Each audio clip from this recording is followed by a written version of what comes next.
আপনাকে শুভেচ্ছা জানাচ্ছি ইউকে বাংলা পালসের পক্ষ থেকে।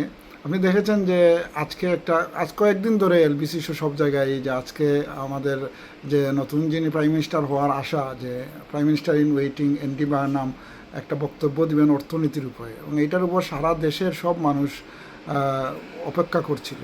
তো ওনার কি বক্তব্য, এবং আপনি কি মনে করেন ওনার বক্তব্যটা কি বাস্তবায়ন সম্ভব বলে মনে করেন?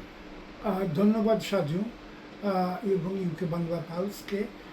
মূলত দেখেন, ব্রিটিশ রাজনীতিতে সবসময় ধরে নেন আমরা যদ্দূর আজকে সকালের এলবিসি নিউজের প্রেক্ষিতে আমি বলতেছি, ধরে নেওয়া হচ্ছে যে আন্ডি বার্নহামই হচ্ছেন পরবর্তী প্রধানমন্ত্রী। যেহেতু 9 জুলাই যদিও আপনার নমিনেশন হবে, কিন্তু মোটামুটি তার প্রতিদ্বন্দ্বী কেউ যতদূর সম্ভব এখন পর্যন্ত জানা যায়নি। তাহলে তো 16 জুলাই উনি প্রধানমন্ত্রী, তার কাজেই উনাকে প্রধানমন্ত্রী হিসাবে আমরা পেতে যাচ্ছি। কিন্তু আপনি ব্রিটিশ পলিটিক্সের মূল গভীরে যদি যান, আপনি ইউকে পলিটিক্স যদি স্টাডি করেন পলিটিক্যাল সায়েন্সের ছাত্র হিসাবে বা রিসার্চ হিসাবে, আপনি দেখবেন সবসময় ইউকে পলিটিক্সের নর্থ অ্যান্ড সাউথের মধ্যে একটা ডিভিশন, এবং নর্থ সবসময় বঞ্চিত বা ডিপ্রাইভড আমরা যেটা বলি, আর সাউথ হচ্ছে সবসময় ধনী এরিয়া, এবং 10 ডাউনিং স্ট্রিট সহিতে, হোয়াইট হল সহিতে, ওগুলোতে তাদেরই কন্ট্রোল বা তাদের প্রাধান্য বেশি, আধিপত্যতা। এবং আপনি কেন্ট, সারে ওগুলোতে যদি আপনি তো ফ্রিকুয়েন্ট নিজেও ভ্রমণ করেন, আপনি নর্থে দিয়েও যান, কিন্তু আপনি কেন্ট এবং সারে এরিয়ার ভিতরে আপনি যে দেখেন প্রতি 5 মিনিট বা মিনিটে মিনিটে কী ধরনের ট্রান্সপোর্টেশন তারা ব্যবস্থা করে রেখেছে।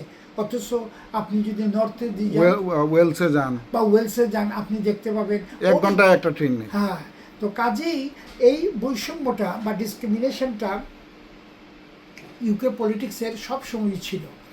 কিন্তু এবছর বা এবার কিয়ার স্টারমারের এই যে ভরাডুবি, যেটা স্থানীয় নির্বাচনের আগেই আমরা কিন্তু ধারণা করেছিলাম যে এই ধরনের ভরাডুবি হলে কিয়ার স্টারমার হয়তো লিডারশিপে টিকতে পারবেন না। তো সে যাই হোক, আপনার অ্যান্ডি বার্নহাম থেকে গ্রেটার ম্যানচেস্টারের মেয়র থেকে এসে উনি বাই ইলেকশনে পাশ করে, ওনার একটা ফ্রেন্ড তাকে গিভ আপ দিয়েছে, এবং সে এইখান থেকে পাশ করার কারণে এখন সে লিডারশিপের মোটামুটি বলা যায় নিশ্চিত সে লেবার লিডার হিসেবে আসতেছে। এবং আপনার সেপ্টেম্বরে যখন সামার ভ্যাকেশন থেকে এসে পার্লামেন্ট ওপেনিংয়ের পর ধরে নেওয়া যাচ্ছে যে আমরা নতুন একজন প্রাইম মিনিস্টার পাচ্ছি, আন্ডি বার্নহাম। আজকে সবচেয়ে উল্লেখযোগ্য বিষয় যেটা, যদিও আপনার দেখেন শুধু যে আমাদের সাবকন্টিনেন্ট বা আমাদের বাংলাদেশের মতন তৃতীয় বিশ্বের দেশে যে রাজনীতিতে কাদা ছোড়াছুড়ি, আজকের ইভিনিং স্ট্যান্ডার্ডে এখনই তারা শুরু হয়ে গেছে, ব্যাকবাইটিং শুরু হয়ে গেছে, ক্রিটিসিজম, সব জব নিয়ে হচ্ছে ম্যানচেস্টারে। উনি প্রত্যেকই পাশে সিম্বলিকভাবে বলছে যে নর্থে বা ম্যানচেস্টারে 10 ডাউনিং স্ট্রিট মানে যাচ্ছে, এটা প্রতীকী, সিম্বলিক। উনি বলছেন সব জায়গায় ডিসেন্ট্রালাইজেশন হিসাবে সব জায়গায় ক্ষমতাটা চলে যাবে, এবং সম্পূর্ণ ইউকে পলিটিক্সটাকে বর্তমান যে সিস্টেমে চলতেছে, সেন্ট্রাল গভর্নমেন্টের যে প্রাধান্যটা, ওইটাকে বেচারার যে 10 বৎসরের গ্রেটার ম্যানচেস্টারের মেয়র হিসাবে তার যে অভিজ্ঞতা, সেই অভিজ্ঞতার আলোকে সে চাচ্ছে যে স্থানীয় সরকারগুলোকে পাওয়ারফুল করা, বিশেষ করে আপনার ট্রান্সপোর্টেশন, হাউজিং এবং আপনার এনার্জি, তারপরে হেলথ, এগুলোতে যাতে লোকাল গভর্নমেন্ট বেশি প্রায়োরিটি পায়, এবং এই ডিসিশন মেকিংগুলো যাতে লোকাল গভর্নমেন্ট নিতে পারে। তো এইটা কিন্তু ডিসেন্ট্রালাইজেশন অফ দ্য পাওয়ার, এটা কিন্তু আপনি পলিটিক্সের ভাষায়ও বলবেন এটা খুবই ভালো জিনিস, এটা খুবই উল্লেখযোগ্য জিনিস। বাট ওই যে আমি একটু আগে বললাম যে আমরা অনেক সময় তৃতীয় বিশ্বের ওগুলো মানে খুবই স্পষ্টভাবে দেখে ফেলি, কিন্তু উন্নত বিশ্বে আমরা দেখি না। কিন্তু আজকের ইভিনিং স্ট্যান্ডার্ডের ক্রিটিসিজম যদি দেখেন, তাকে কতটুকু করতে দেয়া হবে। কেউই ক্ষমতাকে ছাড়তে চায় না, সবাই ক্ষমতাকে ধরে রাখতে চায়। তো সেন্ট্রাল গভর্নমেন্ট বা 10 ডাউনিং স্ট্রিট বা হোয়াইট হলের যে বর্তমান যে ইনফ্রাস্ট্রাকচার, এর বাহিরে আন্ডি বার্নহাম যে জিনিসটা করার চেষ্টা করতেছেন, আই ডাউট কতটুকু উনি সাকসেসফুল হবেন। কারণ প্রতিটা জায়গায় কিন্তু একটা প্রতিক্রিয়াশীল গ্রুপ, আপনার ব্যুরোক্রেসি বলেন, আমাদের মানে এইখানেও যে ব্যুরোক্রেসি, এই ব্যুরোক্রেসি বা শ্বেতহস্তি যেটা আমরা বলি হোয়াইট এলিফ্যান্ট, এরা কিন্তু অনেক সময় এদেরকে নাড়ানো যায় না।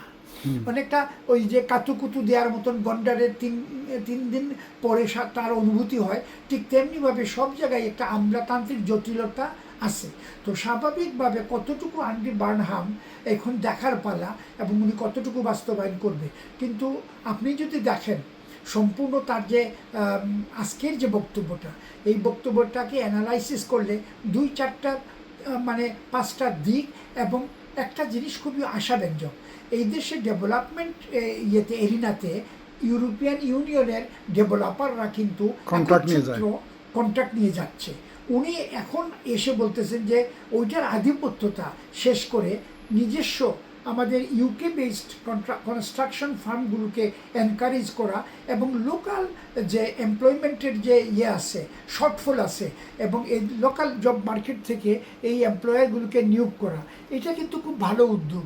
আমি জানি না আন্ডি বার্নহাম কতটুকু এটা কাজে লাগাতে পারবেন, কিন্তু এইটা যদি উনি ইউকে পলিটিক্সে ওনার যেভাবে উনি এখন এগিয়ে যাচ্ছেন, এইটা যদি উনি কার্যকর করতে পারেন এবং লোকাল গভর্নমেন্টের আন্ডারে এই যে কনস্ট্রাকশন বেস যতগুলো ফার্ম আছে ইউরোপিয়ান ফার্মগুলোকে সরিয়ে যদি নিজস্ব উদ্যোগে নিজস্ব এইখানে ইউকে বেসড কনস্ট্রাকশন ফার্মগুলো কাজ পায় এবং জব পায়, জব মার্কেটের যদি লোকাল রেসিডেন্ট লেবার মার্কেটে যদি এটাকে মানে এমফেসাইজ করা হয়, তা আমার মনে হয় যে খুবই ভালো একটা দিক হবে।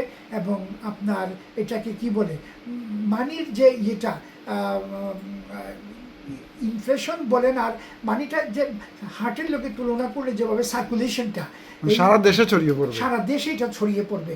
তো আমার মনে হয় আন্ডি বার্নহামের যে উদ্যোগটা, এটা হয়তো মানে ব্রিটিশ ইকোনমিতে নর্থ সাউথের যে এই যে দীর্ঘদিন ডেকেডের পর ডেকেডস যেটা বিভাজনটা, এই বিভাজনটা কিছুটা হলেও কমবে এবং আমার মনে হয় নতুন করে একটা চিন্তা ভাবনা আমরা দেখতে পাচ্ছি।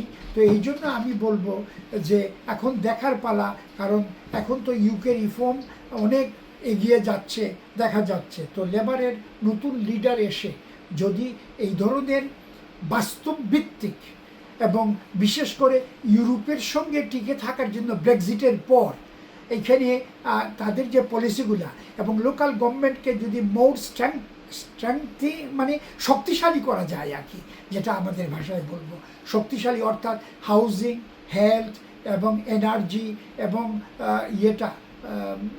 মানে যে 4-5টা জিনিস যেটা লোকাল গভর্নমেন্টের কাছে উনি দিতে চাচ্ছেন, এটা যদি কার্যত পক্ষে এটা বাস্তবায়ন করা যায়, তাহলে আমি মনে করি যে বর্তমান আমাদের যে সংকট, পলিটিক্যাল যে সংকট, সেটাকে কাটিয়ে ওঠা অনেক দূর সম্ভব হবে আমার বিশ্বাস। ধন্যবাদ।